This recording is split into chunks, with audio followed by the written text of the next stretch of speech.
This is Bulabog Beach. It is where the kite surfers usually are, but this time of year, this is the smooth, quiet side, and White Beach is rough and windy.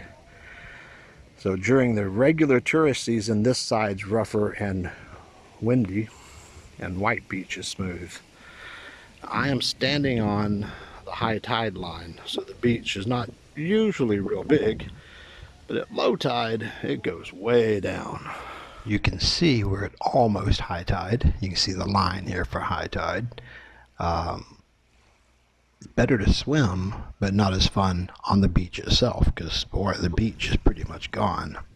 But this is better swimming in high tide.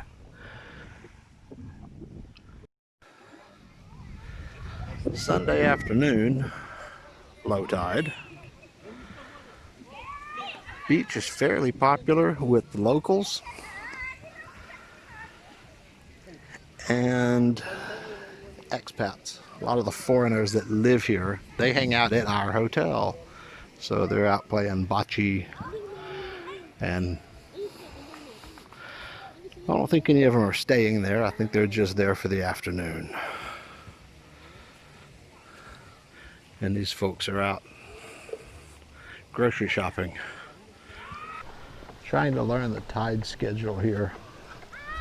High tide does come up like to this bamboo.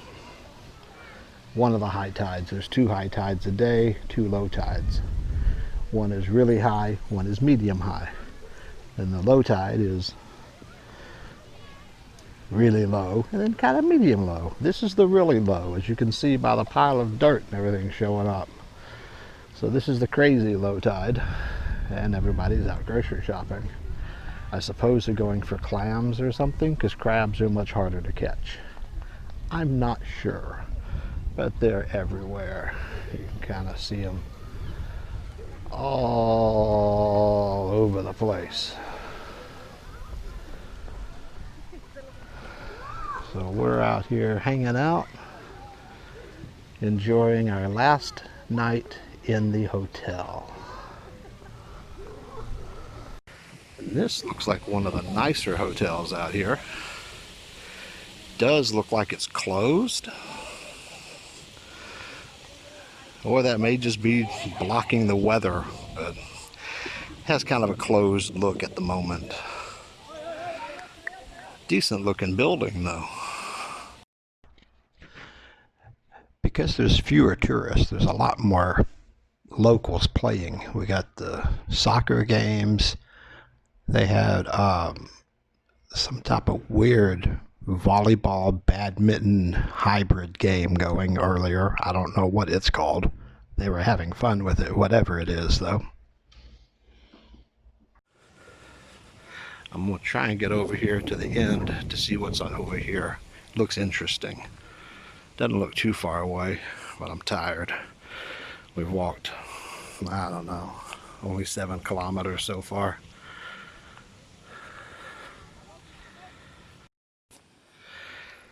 This side of the island seems to have a lot more old, wore-out buildings. A lot of abandoned stuff. I mean, on the other side, things come and go, but overall, they don't have as much empty or abandoned stuff. I guess there's only so many kite surfers to go around. The main tourist attraction is White Beach. This is not a bad beach. It's kind of funky during low tide, but there's a lot of stuff vacant here. Also a ton of stray dogs. I think when the tourists are here, the dogs just stay hidden more. The city has been picking them up, and if you don't get them like within 3 days, I mean, just like really short time, they're killing them. And it's getting a lot of bad press on Boracay Facebook pages. But the city's telling people they need to, you know, register them, keep them locked up. There are tons of stray dogs.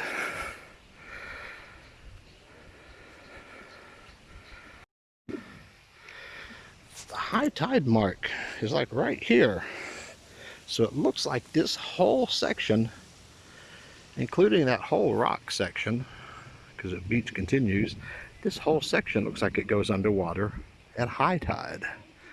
So I would love to come out here and snorkel around, because the high tide mark comes around this way. So this whole part fills up.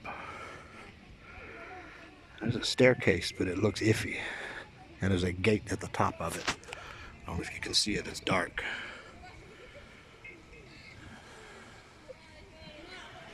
There's a staircase with a gate up at the top. It says no entry, so I don't get to go up there.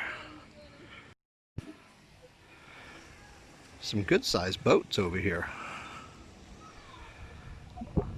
With the tourism down so low, the boats are all just parked wherever they can park them. There's not much going on here. I always wonder when I see some of these. This is abandoned. You can see where things are coming apart.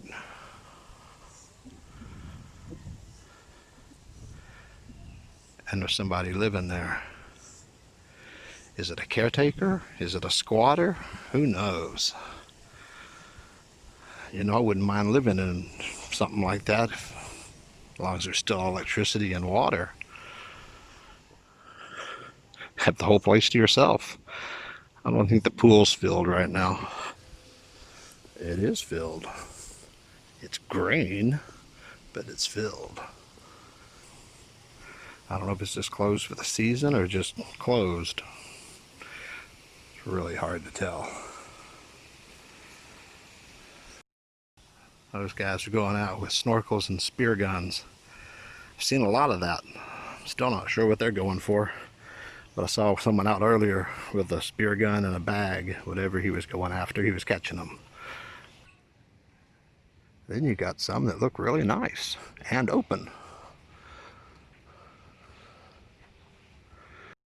Here's one for you. Beachfront, right next to the kite boarders. Nice looking. For sale. I think that's probably out of my price range.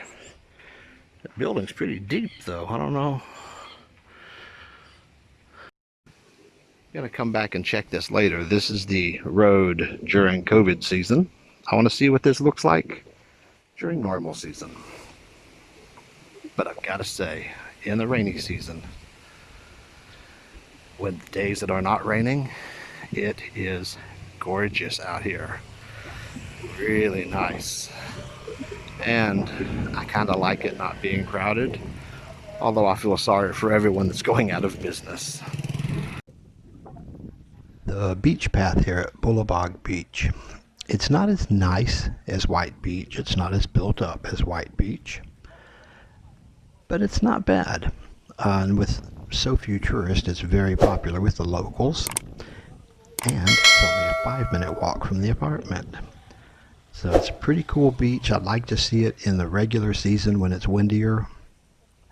Maybe it's not as fun to swim in, and if it's full of kiteboarders, it might not be good to swim in. Anyway, right now it's pretty nice, and the locals are out here filling this place up in the evenings, so it's been pretty fun.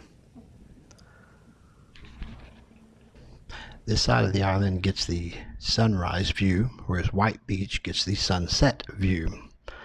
Sunrises are nice, but they come too early in the morning, so I rarely see them.